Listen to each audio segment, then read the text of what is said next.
Hello everyone, welcome to my web development course. In this lesson, I'll teach you how to use variable and comments in JavaScript. First, let's go to our desktop and create a new folder, name it as JavaScript. Then save it. Then go to your notepad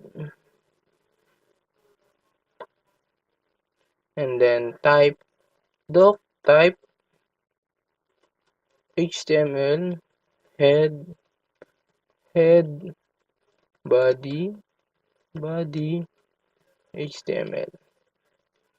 Save it in your JavaScript folder, desktop JavaScript folder.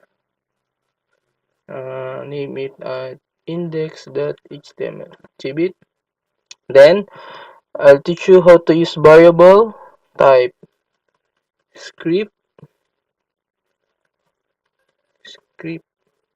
Then bar x equals 10. Then document write x. Save it. Run in your browser.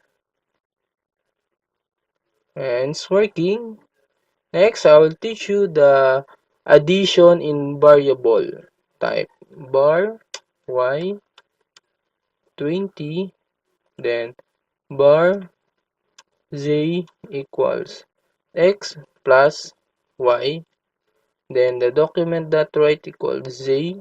Save it, refresh your browser, and it adds. Next, I'll teach you how to write a comment in JavaScript.